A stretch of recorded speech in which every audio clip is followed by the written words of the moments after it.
ಕಲ್ಯಾಣ ಪಟ್ಟಣದೊಳಗ ಬಸವಣ್ಣನ ಬಿಟ್ಟರ ಮ್ಯಾಲೆ ಬಿದ್ದವ್ರನ್ನ ಬರೋರಲ್ಲ ಯಾರ ವೇದವನ್ನು ಓದಿದವರಷ್ಟೇ ದೊಡ್ಡವರಲ್ಲ, ವೇದವನ್ನು ಓದಿದವರಿಗಿಂತ ಜನರ ವೇದನೆಯನ್ನು ಅರಿತನಲ್ಲ ಅವ ಬಹಳ ದೊಡ್ಡವನ. ಆ ದೃಷ್ಟಿಯಲ್ಲಿ ಬಸವಣ್ಣನವರು ಬಸವಣ್ಣನವರಿಗೆ ಶರಣರಿಗೆ ಬದುಕು ಬಹಳ ಪ್ರೀತಿ. ದೇವರು ಇದೊಂದು ಅವಕಾಶ ಕೊಟ್ಟ. ನಮಗೆ ಜೀವನ ಅನ್ನೋದು ಇದೊಂದು ದೊಡ್ಡ ಸಂಪತ್ತು. ಈ ಬದುಕು ಉತ್ಸವವಾಗಬೇಕು, ಇದೊಂದು ಉತ್ಸಾಹ ಆಗಬೇಕು. Life should be celebrated. ಬದುಕು ಇದೊಂದು ಉತ್ಸವ ಆಗಬೇಕು, ಇದೊಂದು ಸೆಲೆಬ್ರೇಷನ್ ಆಗಬೇಕು. ನೀವು ನೋಡಿ, ಎಲ್ಲರಿಗೂ ಭಗವಂತ ಜೀವನ ಕೊಟ್ಟಿದ್ದಾನೆ. ಆದರೆ ನಮ್ಮೆಲ್ಲರ ಜೀವನ ಒಂದೇ ರೀತಿಯಾಗಿದೆ ಎಂದು ಹೇಳಿ, ಒಬ್ಬರ ಜೀವನ ದುಃಖ ಇದೆ, ಒಬ್ಬರ ಜೀವನದಲ್ಲಿ ನೋವಿದೆ, ಒಬ್ಬ ಜೀವನದಲ್ಲಿ ನಿರಾಶೆ ಇದೆ, ಒಬ್ಬನ ಜೀವನದಲ್ಲಿ ಸೋಲಿದೆ, ಒಬ್ಬನ ಜೀವನದಲ್ಲಿ ಗೆಲುವಿದೆ.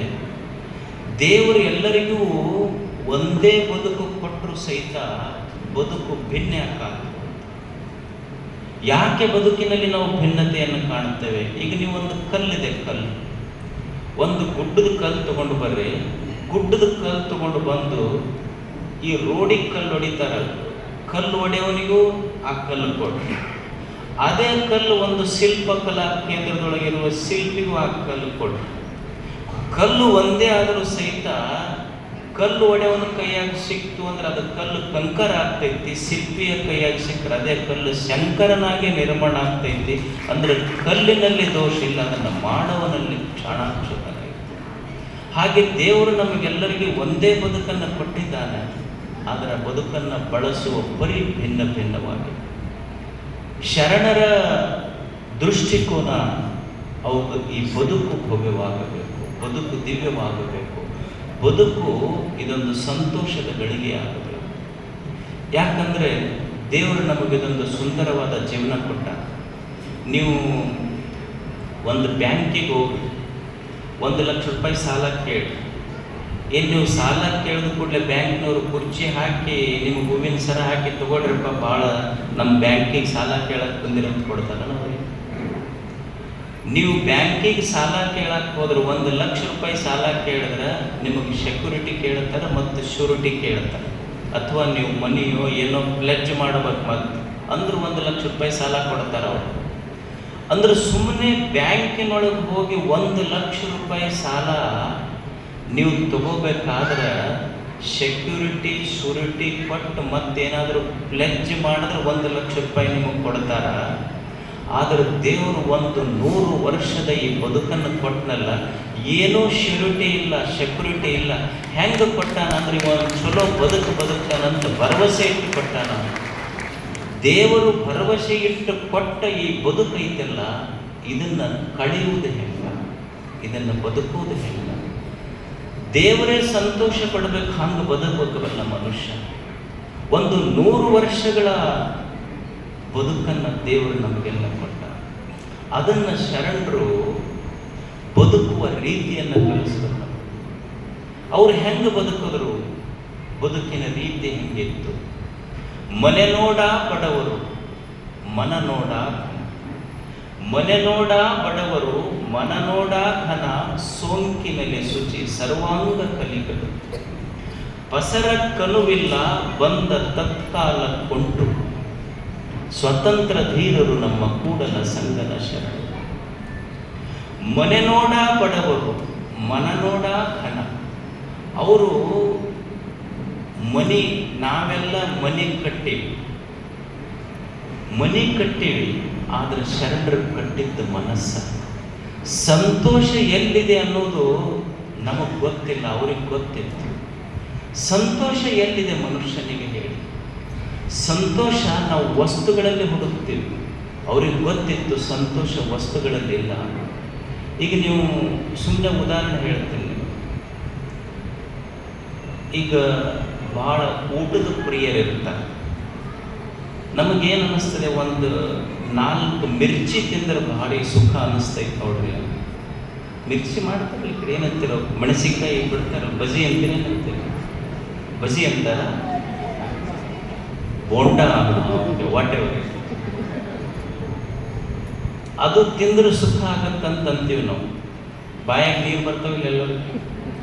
ಅದು ತಿಂದ್ರೆ ಸುಖ ಆಗತ್ತಂತೀವಿ. ಆಶ್ಚರ್ಯ ಏನಂದ್ರೆ, ಈಗ ನಾ ಮಾತಾಡೀನಿ, ಇದೇನಾರ ಸುಖ ಅನಿಸ್ತೈತೆ ಅಂದ್ರೆ ನೀವು ಬೋಂಡ ಮಾಡಿ ಅದು ಪುಟ್ಟ್ಯಾಗಿದ್ರೂ ಸುಖ ಇಲ್ಲ, ಹೊಟ್ಟ್ಯಾಗ ಹೋದ್ರೂ ಸುಖ ಇಲ್ಲ.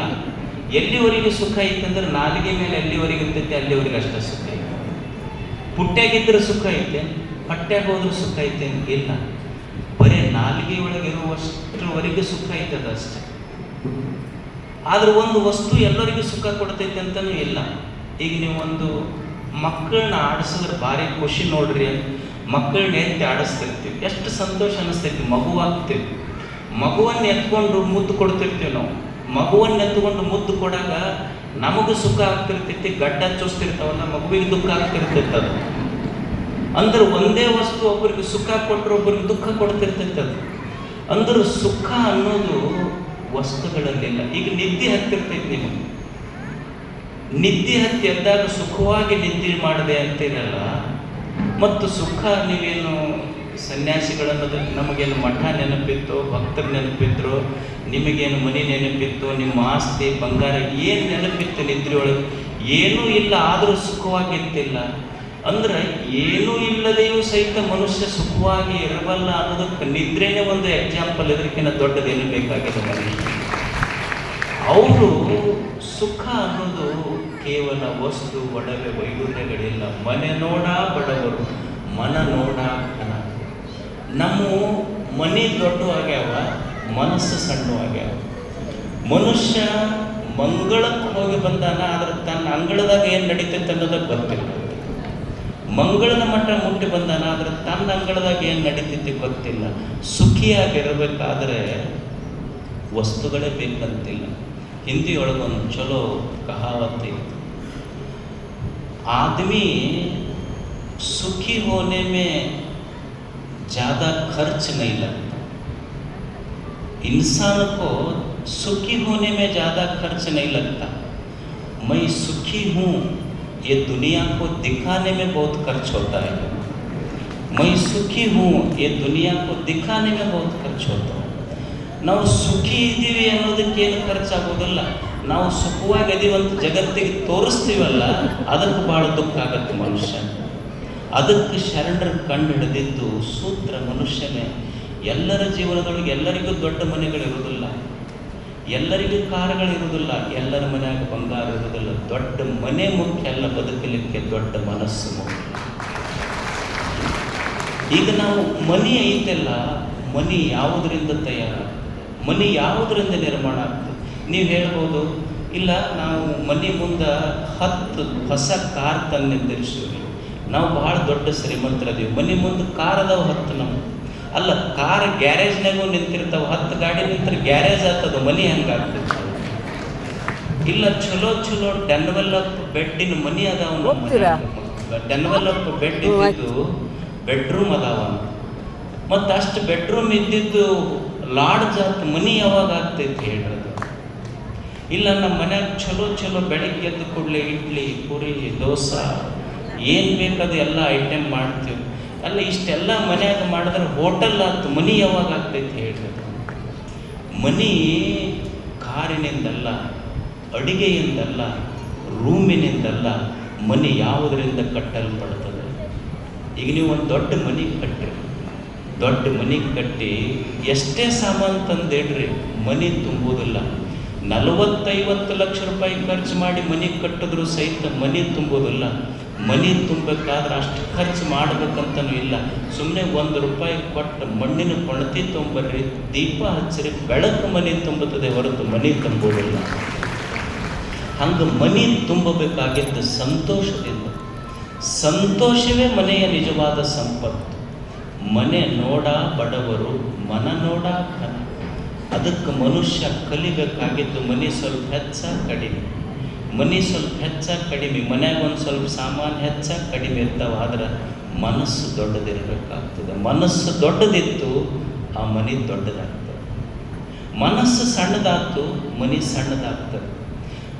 ಮನೆಯ ದೊಡ್ಡತನ ಮತ್ತು ಸಣ್ಣತನ ಮನೆ ಮತ್ತು ಮನೆಯ ಸಂಪತ್ತಿನಿಂದಲ್ಲ, ಮನೆಯೊಳಗಿರುವ ಮನಸ್ಸುಗಳಿಂದ ಮನೆ ದೊಡ್ಡದಾಗ್ತದೆ. ಮನೆ ಸಂಪತ್ತು, ಮನಸ್ಸು ದೊಡ್ಡದಿರಬೇಕಾಗ್ತದೆ. ಒಂದು ಸಣ್ಣ ವಿಷಯ ನಿಮಗೆ ಹೇಳ್ತಾರೆ. ಯಾರು ಬಡವರು, ಯಾರು ಶ್ರೀಮಂತರು, ಮನೆ ಯಾವುದರಿಂದ ಕಟ್ಟಲ್ಪಡ್ತದೆ? ಒಂದೂರಲ್ಲಿ ಒಬ್ಬ ದೊಡ್ಡ ಶ್ರೀಮಂತ ಇದ್ದ. ಆ ಶ್ರೀಮಂತ ಗಂಡ ಹೆಂಡತಿ ಬಹಳ ಊರಿಗೆ ದೊಡ್ಡ ಶ್ರೀಮಂತರು. ಅವರೊಂದು ಮನೆ ಕಟ್ಟಿದ್ರು. ಮಗನ ಮದುವೆ ಮಾಡಬೇಕಂದ್ರೆ ಅವ್ರ ಮಗನ ಮದುವೆಗೆ ಎಲ್ಲ ಬೆಂಗಳೂರಂಥ ಊರಿಗೆ ಹೋಗಿ ತಮ್ಮ ಸಂಬಂಧಿಕರಿಗೆಲ್ಲ ಬಟ್ಟೆ ತಗೊಂಡ್ಬಂದರು. ಎಲ್ಲರಿಗೆ ಬಟ್ಟೆ ಕೊಟ್ಟರು. ಅವ್ರ ಮನ್ಯಾಗ ಒಂದು 30-40 ವರ್ಷದಿಂದ ಒಂದು ಅಜ್ಜಿ ಕೆಲಸ ಮಾಡ್ತಿತ್ತು, ಹೆಣ್ಮಗಳು. ಆ ಅಜ್ಜಿಗೆ ಬಟ್ಟೆ ತರೋದು ಮರೆತರು. ಎಲ್ಲರಿಗೆ ತೊಗೊಂಡು ಬಂದರು.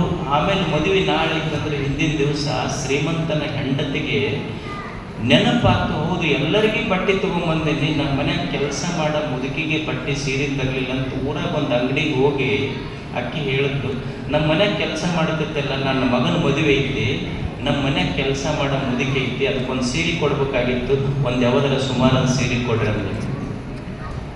ಆಮೇಲೆ 1 ತಾಸು ಬಿಟ್ಟು ಅದೇ ಬಟ್ಟೆ ಅಂಗಡಿಗೆ ಈ ಮುದುಕಿ ಹೊತ್ತು ಕೆಲಸ ಮಾಡೋ ಮುದುಕಿ ಹೋಗಿ ಆಕೆ ಅಂತಾಳ, ನಮ್ಮ ಮಾಲಾಕ್ತಿ ಮಗನ ಮದುವೆ ಐತಿ, ಆಕೆ ಒಂದು ಸೀರೆ ಕೊಡ್ಬೇಕಾಗೈತಿ, ಒಂದು ಕಿಮ್ಮತ್ತಿನ ಸೀರೆ ಕೊಡ್ರಿ ಅಂತ ಈಕೆ ಅಂತಾಳ. ಹಾಗಾದ್ರೆ ಯಾರು ಶ್ರೀಮಂತ? ಶ್ರೀಮಂತಿಕೆ ಅನ್ನೋದು ಮನೆಯಲ್ಲಿಲ್ಲ, ಶ್ರೀಮಂತಿಕೆ ಅನ್ನೋದು ಮನದಲ್ಲಿದೆ ಅಷ್ಟೆ. ಅದಕ್ಕೊಂದು ಮನೆ ಕಟ್ಟಬೇಕಾದ್ರೆ ಸಂಪತ್ತಿನಿಂದ ಕಟ್ಟುವುದಲ್ಲ, ಸಂತೋಷದಿಂದ ಕಟ್ಟಬೇಕಾಗ್ತದೆ. Go not to the temple to put flowers upon the God. Go not to the temple to put flowers upon the feet of the God. First fill your own house with the fragrance of love and kindness. ನೀನು ಗುಡಿಗೆ ಹೋಗ್ತೀಯಲ್ಲಪ್ಪ ಮನುಷ್ಯನೇ, ಗುಡಿಗೆ ಹೋಗುವಾಗ ಏನು ಮಾಡ್ತೀಯ ಅಂದ್ರೆ, ಕೈಯೊಳಗೆ ಅರಳಿದ ಹೂವು, ಒಳಗೆ ಬಾಡಿದ ಮನಸ್ಸಿಟ್ಟುಕೊಂಡು ಗುಡಿಗೆ ಹೋಗುವುದಕ್ಕೆ ಇಷ್ಟು ಬೇಕಾಗಿಲ್ಲ. ಕೈಯೊಳಗಿರುವ ಹೂವು ಬಾಡಿರುವ ಲೆಕ್ಕಾದ್ರೆ ಒಳಗಿರುವ ಮನಸ್ಸು ಅರಳಿರಬೇಕು, ಆಗ ದೇವಸ್ಥಾನಕ್ಕೆ ಹೋಗಲು. ಮನೆ ನೋಡ ಬಡವರು, ಮನ ನೋಡ ಕನ, ಸೋಂಕಿನಲ್ಲಿ ಶುಚಿ ಸರ್ವಾಂಗ ಕಲಿಗಳು. ಶರಣರು ಬದುಕಿದ್ರೆ ಹೆಂಗ? ಮನೆ ಸಣ್ಣದಿತ್ತು, ಮನಸ್ಸು ದೊಡ್ಡದಿತ್ತು. ಸೋಂಕಿನಲ್ಲಿ ಶುಚಿ ಸರ್ವಾಂಗ ಕಲಿಗಳು. ಅವರು ಸೋಂಕಿನಲ್ಲಿ ಶುಚಿ ಮುಟ್ಟ್ಯಾರ, ಆದ್ರೆ ಹೊಲಸು ಮಾಡಿಕೊಂಡಿಲ್ಲ. ಕಣ್ಣು ಮುಟ್ಟೈತಿ, ಕಿವಿ ಮುಟ್ಟೈತಿ, ಕೈ ಮುಟ್ಟ್ಯಾವ, ಆದ್ರೆ ಹೊಲಸು ಮಾಡಿಕೊಂಡಿಲ್ಲ. ನಮ್ಮದು ಹಂಗಾಗೋದಿಲ್ಲ. ಏನು ನೋಡ್ತೀವಿ, ನಮ್ಮ ಕಣ್ಣು ಹೊಲಸಾಗ್ತೈತಿ, ಕೈ ಹೊಲಸಾಗ್ತೈತಿ, ನಾಲಿಗೆ ಹೊಲಸಾಗ್ತೈತಿ. ಯಾಕಂದ್ರೆ ನಮ್ಮ ಕಣ್ಣು ಯಾವುದೋ ಒಂದು ವಿಷಯವನ್ನು ನೋಡ್ತು ಅಂದ್ರೆ ಹೊಲಸು ಯಾಕೈತಿ ಅಂದ್ರೆ ನಮಗೆ ಬೇಕು ಅಂತ ಬಯಸ್ತೈತಿ. ಅವ್ರು ಹಂಗಲ್ಲ, ಕಣ್ಣು ಸ್ವಚ್ಛ ಇತ್ತು, ಕಿವಿ ಸ್ವಚ್ಛ ಇತ್ತು, ಕೈ ಸ್ವಚ್ಛ ಇತ್ತು, ನಾಲಿಗೆ ಸ್ವಚ್ಛ ಇತ್ತು. ಮುಟ್ಟಿಲ್ಲ ಅಂತಿಲ್ಲ, ಬಳಸ್ಯಾರ, ಆದ್ರೆ ಹೊಲಸು ಮಾಡಿಕೊಂಡಿಲ್ಲ ಅಷ್ಟೇ. ಈಗ ನಾಲಿಗೆ ಐತಿಲ್ಲ, ನಾಲಿಗೆ ಎಣ್ಣೆ ಉಂಡೈತಿ, ಬೆಣ್ಣೆ ಉಂಡೈತಿ, ತುಪ್ಪ ಉಂಡೈತಿ, ಆದ್ರೆ ಏನಾರ ಹಚ್ಕೊಂಡೈತೆ ಅನ್ನೋದು. ಎಲ್ಲ ಉಂಡ್ರೂ ಸಹಿತ ಏನೂ ಹಚ್ಕೊಳ್ಳಾರ್ದಂಗೆ ಹೆಂಗೆ ನಾಲಿಗೆ ಬದುಕಿತ್ತು, ಶರಣ ಪ್ರಪಂಚದೊಳಗಿದ್ರು ಸಹಿತ ಪ್ರಪಂಚವನ್ನು ಹಚ್ಕೊಳ್ಳಾರ್ದಂಗೆ. ಪ್ರಪಂಚವನ್ನು ಹಚ್ಕೊಂಡಿರಲಿಲ್ಲ ಅವರು. ನಮಗೆ ಸ್ವಲ್ಪ ಹೆಚ್ಚು ಕಡಿಮೆ ಆಯ್ತು ಅಂದ್ರೆ ಪ್ರಪಂಚ ತಲೆಯಾಗ ತಗೊಂತೀವಿ ನಾವು, ಭಾಳ ತಾಪು ಮಾಡ್ಕೊತೀವಿ, ಪ್ರಪಂಚ ತಾಪು ಕೊಡ್ತೀವಿ. ಅವರು ಸೋಂಕಿನಲ್ಲಿ ಶುಚಿ. ಹೆಂಗೆ ಶುಚಿಯಾಗಿ ಬದುಕುವುದು? ಏನರ ಸೂತ್ರದವನ್ರಿ ಇದು? ಏನೂ ಇಲ್ಲ. ಶುಚಿಯಾಗಿ ಬದುಕುವುದಂದ್ರೆ ಇಷ್ಟೇ. ನಮ್ಮ